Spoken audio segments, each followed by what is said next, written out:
Tax है? Excise duty किसका tax है? एक्साइज ड्यूटी सेंट्रल, केंद्र सरकार का। और वैट किसका टैक्स है? राज्य सरकार का। और यदि यही माल वो एक स्टेट से दूसरी स्टेट में बेच दे तब क्या लगेगा? सीएसटी। सीएसटी किसका है? केंद्र सरकार का। बात समझ में आ गई सर? यही हमारी मौजूदा व्यवस्था है। एक्साइज ड्यूटी केंद्र सरकार लगाएगी, कस्टम ड्यूटी केंद्र सरकार लगाएगी, सर्विस टैक्स केंद्र सरकार लगाएगी, वैट स्टेट लगाएगी, लग्जरी टैक्स स्टेट लगाएगी, इंटरटेनमेंट टैक्स स्टेट लगाएगी और सीएसटी केंद्र सरकार लगाएगी। ये हमारी मौजूदा व्यवस्था है। अब तीनों का पॉइंट ऑफ टैक्सेशन अलग अलग है। कस्टम ड्यूटी किस समय लगी? जिस समय आपने माल छुड़ाया। एक्साइज कब लगी? जिस समय आपको माल मैन्युफैक्चर हो गया और मैन्युफैक्चर करने के बाद आपने माल बाहर निकाला। और वैट और सीएसटी कब लगा? जब आपने माल सेल कर दिया। जब हमारी कस्टम ड्यूटी लगी तो कस्टम के जो टैरिफ आते हैं they are based on HSN code. HSN code की आजकल बड़ी चर्चा हम लोग सुन रहे हैं। ये एक हार्मोनाइज्ड सिस्टमाइज्ड यूनिफॉर्म कोड है जो इंटरनेशनली एक जैसे है। पूरे विश्व में ये HSN कोड एक ही है। आप चाइना का देखो, अमेरिका का देखो, आप जिस आइटम का जो कोड एक्साइज टैरिफ और कस्टम टैरिफ में होगा वो पूरे वर्ल्ड में यूनिवर्सल है। वो ऐसा नहीं है कि हिंदुस्तान में कुछ और होगा, चाइना में कुछ और होगा या अमेरिका में कुछ और। तो कस्टम ड्यूटी किसके बेस पर लगती है? HSN के बेस पर लगती है। एक्साइज ड्यूटी किसके बेस पर लगती है? HSN के बेस पर लगती है। वैट किसके बेस पर लगता है? अपनी अपनी आइटम, अपनी अपनी ढपली, अपना अपना रैंक। हर स्टेट का अपनी अलग लिस्ट, हर राज्य का अपना अलग कानून कि भैया एक हो सकता है दिल्ली में 0% हो, हरियाणा में 12% हो, राजस्थान में 15% हो और किसी और स्टेट में 5% हो। कोई HSN कोड नहीं, सबकी अपनी अपनी लिस्ट है। सबके एडमिनिस्ट्रेटिव डिपार्टमेंट अलग अलग। Central board of excise and custom वो एक्साइज ड्यूटी और कस्टम को एडमिनिस्टर करता है। जो लोकल आपका स्टेट डिपार्टमेंट है वो CST को और वैट को एडमिनिस्ट्रेशन करता है। अब जो व्यापारी है, जो ट्रेडर है, उसको एक्साइज ड्यूटी का क्रेडिट नहीं मिलता। और जब हम गुड्स की कॉस्ट को देखें, एग्जाम्पल से समझे कि 100 रुपये का माल मेरा मैन्युफैक्चर हुआ और मान लिया उस पर 10 रुपये एक्साइज लगी और यदि मुझे उस पर 5% टैक्स लगाना है तो वो 110 रुपये पर लगेगा, यानी टैक्स के ऊपर टैक्स। ये हमारी मौजूदा कर प्रणाली है। अब वर्तमान व्यवस्था में भी हर स्टेट में मुझे सेल टैक्स नंबर लेना पड़ता है। हर मैन्युफैक्चरिंग प्लेस के लिए मुझे अलग से एक्साइज नंबर लेना पड़ता है और जिस जगह मैं इंपोर्ट करता हूँ हर जगह के लिए मुझे अपना IEC कोड लेना पड़ता है। राइट? ये हमारी मौजूदा कर व्यवस्था है। अब परिकल्पना करिए कि एक ऐसा कानून लेकर आए जो पूरे देश में एक टैक्स लग जाए। अगर पेपर पर 12% टैक्स दिल्ली में तो हरियाणा में भी 12% हो, महाराष्ट्र में भी 12% हो और उत्तर प्रदेश में भी 12% हो। ऐसा नहीं है कि किसी स्टेट में कुछ, किसी स्टेट में कुछ, किसी स्टेट में कुछ।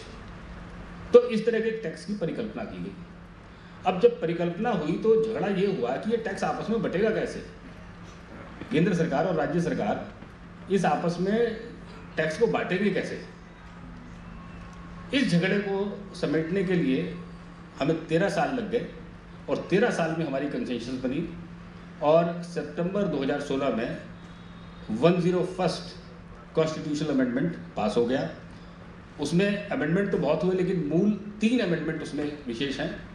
एक आर्टिकल 246 कैपिटल A नया आर्टिकल आ गया। 7th शेड्यूल की फर्स्ट लिस्ट में और सेकंड लिस्ट में अमेंडमेंट कर दिया। एक आर्टिकल 269 कैपिटल A आ गया और एक आर्टिकल 279 कैपिटल A। ये 3 नए आर्टिकल GST के लिए आ गए। GST के जो इनेबलिंग कॉन्स्टिट्यूशनल संवैधानिक ढांचा है वो इन 3 संविधानों में 3 धाराओं में आ गया। आर्टिकल 246 कैपिटल A ने कहा कि जो एक राज्य में ही गुड्स और सर्विस टैक्स लगेगा, एक राज्य का उसी राज्य में, उसका कानून बनाने का अधिकार केंद्र और राज्य सरकार दोनों को। आर्टिकल 269 कैपिटल A ने कहा कि इंटर स्टेट सेल में जो टैक्स लगेगा उसका कानून बनाने का अधिकार सिर्फ केंद्र सरकार को। और आर्टिकल 279 कैपिटल A ने कहा कि एक जीएसटी काउंसिल बनेगी जिसका फाइनेंस मिनिस्टर चेयरमैन होगा, स्टेट फाइनेंस मिनिस्टर उसका मेंबर होगा, और हर स्टेट से वहाँ का फाइनेंस मिनिस्टर या एक मेंबर उसमें नॉमिनेट किया जाएगा। और ये जो जीएसटी काउंसिल है ये पूरा का पूरा जीएसटी का खाका तैयार करेगी। मॉडल जीएसटी लॉ क्या होगा, टैक्स के रेट क्या होंगे, कब से इम्प्लीमेंट होगा, क्या इसका स्ट्रक्चर होगा, ये पूरा का पूरा ये जीएसटी काउंसिल को डेलीगेट कर दिया गया। And GST council is a constitutional authority under article 279 capital A of the constitution of India. अभी पिछली मीटिंग हमारी 11 जून को थी और अगली मीटिंग हमारी जीएसटी काउंसिल की 18 जून को। ये कॉन्स्टिट्यूशनल अथॉरिटी है। जो प्रावधान संविधान में लिखे हैं कि किस तरीके से कमेटी काम करेगी और इस कमेटी ने भी पास कर दिया तो वो इम्प्लीमेंट होगा। इस कमेटी को ये अधिकार भी है कि वो बाद में उसमें बदलाव भी कर सके। ठीक है सर, अब ये पूरा खाका समझ में आ गया। अब पुराना जो कॉन्सेप्ट था हमारा manufacture, import, manufacture and sale, 3 concept. अब जीएसटी में पूरा कॉन्सेप्ट बदल गया। यहां पर क्या है, सप्लाई, टैक्स इंसिडेंस, टैक्स आपको किस समय लगेगा, सप्लाई। यहां पर जो पहले एक भेद था मैन्युफैक्चर का अलग और ट्रेडर का अलग, हर स्टेट की अपनी लिमिट थी कि किसी स्टेट में 10 लाख ट्रेडर के लिए, किसी स्टेट में 20 लाख, और मैन्युफैक्चरर की लिमिट 1.5 करोड़ रुपए। अब ये जो डिस्क्रिमिनेशन है जीएसटी में मैन्युफैक्चरर का और ट्रेडर का, ये खत्म हो गया। कोई मैन्युफैक्चरर नहीं, कोई ट्रेडर नहीं, एवरीबडी इज एट पार। अब वो ट्रेडर अगर माल खरीदेगा तब उसको पूरा इनपुट मिलेगा, मैन्युफैक्चरर खरीदेगा तो उसका पूरा इनपुट मिलेगा, और जो टैक्स लगेगा वो पूरा आउटपुट लगेगा। यानी जो पहले ट्रेडर को एक्साइज ड्यूटी का इनपुट नहीं मिलता था, वो डिस्क्रिमिनेशन अब खत्म हो जाए। तो हमारे लिए क्या चीज इंपॉर्टेंट हो गई, सप्लाई। टैक्स का इंसिडेंस किस पर लगेगा, सप्लायर। जो सप्लायर है आउटपुट टैक्स उस पर लगेगा। कौन सा टैक्स लगेगा ये डिसाइड होगा प्लेस ऑफ सप्लाई पर, कि माल प्लेस ऑफ सप्लाई क्या है। टैक्स कब लगेगा ये डिटरमिन करेंगे रूल्स टाइम ऑफ सप्लाई के, और वैल्यू ऑफ सप्लाई क्या होगी। ये 4 अलग अलग पैरामीटर्स हैं, ये डिटरमिन करेंगे कि आपकी टैक्स लायबिलिटी क्या होगी। अब जब टैक्स का स्ट्रक्चर बनाया, जब हमने कहा कि मैन्युफैक्चरर को और ट्रेडर को हमने एट पार कर दिया, दोनों एक जैसे होंगे, यानी कि जब ट्रेडर कोई माल बेचेगा तो अगर पुराने ढांचे के हिसाब से समझें तो उसे एक्साइज ड्यूटी भी चार्ज करनी है और उसको सेल टैक्स भी चार्ज करना है। बात समझ में आ गई। तो इसका कॉन्सेप्ट बनाया, 3 तरह के टैक्सेस बना दिए, एक आईजीएसटी, एक सीजीएसटी और एक एसजीएसटी। सेल को 2 पार्ट में डिवाइड कर दिया कि 2 तरह की सेल हो सकती है, एक इंटरस्टेट सेल और दूसरी इंट्रास्टेट सेल। और आपको कौन सा टैक्स लगाना है वो इस बात पर निर्भर करेगा कि आपकी सप्लाई का नेचर क्या है। आपकी सप्लाई इंट्रास्टेट है या फिर आपकी सप्लाई इंट्रास्टेट है।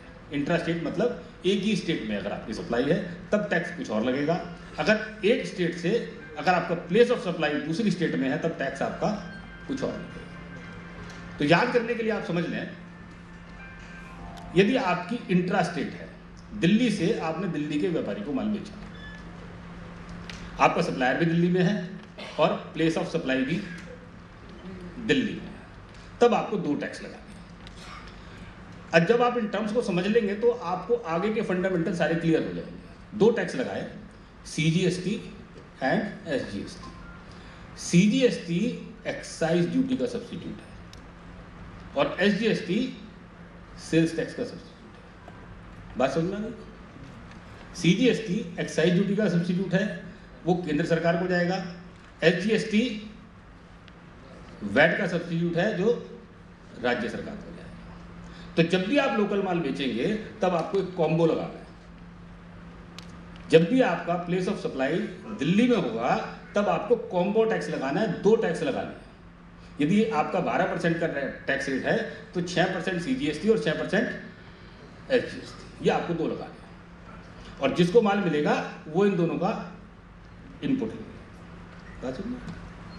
अगर हम सप्लाई करते हैं इंटर स्टेट, जब प्लेस ऑफ सप्लाई हमारा दूसरी स्टेट में है और इंपोर्ट को भी अटपार कर दिया, इंपोर्ट को मान लिया इंटर स्टेट और एक्सपोर्ट को भी मान लिया इंटर स्टेट। जब हम माल इंपोर्ट करेंगे तो उसको माना जाएगा इंटर स्टेट सप्लाई, वो लोकल सप्लाई नहीं है, जिसको आप पुरानी भाषा में समझते हैं तो आपकी सेंट्रल परचेज होगी, सेंट्रल सेल होगी। दिल्ली से जब आप उत्तर प्रदेश में माल भेजेंगे, गुड़गांव में माल भेजेंगे, फरीदाबाद में माल भेजेंगे, तो वो आपकी हो जाएगी inter state supply. Inter state supply में पहले टैक्स लगाने का अधिकार किसको था? सिर्फ केंद्र सरकार को था, CST लगाने का, और एक्साइज ड्यूटी लगाने का अधिकार किसको था? तो ये अधिकार अभी भी केंद्र सरकार के पास है और उस टैक्स का नाम बना दिया IGST, integrated goods and service tax. और ये जो टैक्स का रेट है ये CGST और SGST को मिलाकर, यानी कि दोनों को मिला दिया, एक्साइज और सेल्स टैक्स दोनों को मिला दिया तो बन गया मेरा IGST। यानी कि नए कॉन्सेप्ट में जब मैं इंपोर्ट करूंगा तो मुझे दो चीजें लगेंगी, पहले तीन चीजें लगती थी, बेसिक कस्टम ड्यूटी, CVD और सेट। अब मेरे पास क्या लगेगा? बेसिक कस्टम ड्यूटी और IGST। बात समझ में आ गई? तीन के दो हो गए, CVD और सेट खत्म हो गए, मुझे लगेगा बेसिक कस्टम ड्यूटी और IGST। जब मैं माल मैन्युफैक्चर कर लूंगा तब मुझे कुछ नहीं लगेगा। जब मैं उस माल को बेच दूंगा, अगर मैं लोकल सप्लाई है, इंट्रा स्टेट सप्लाई है, तो मुझे लगेगा कॉम्बो। आप याद कर लीजिए वर्ड कॉम्बो। कॉम्बो मतलब CGST और SGST। और जिस समय मैं इंटर स्टेट सेल करूंगा तब मुझे लगेगा IGST। बिल्कुल सिंपल कॉन्सेप्ट। जितना आपने टैक्स पे किया उसका आपको इनपुट क्रेडिट मिलेगा, जितना आपने टैक्स चार्ज किया उन दोनों का डिफरेंस आपको जमा करना। सिंपल। तो यानी कि अब बात को थोड़ा और समझने की कोशिश करें। अभी जो ट्रेडर है, अभी 1 जुलाई से कह रहे हैं कि GST लग जाएगा। ट्रांजिशन पीरियड को मेरे बाद वाले स्पीकर अच्छे से डील करेंगे, मैं सिर्फ एक इश्यू समझाने के लिए बात कर रहा हूँ कि ट्रेडर के पास 30 जून को मेरे पास स्टॉक है,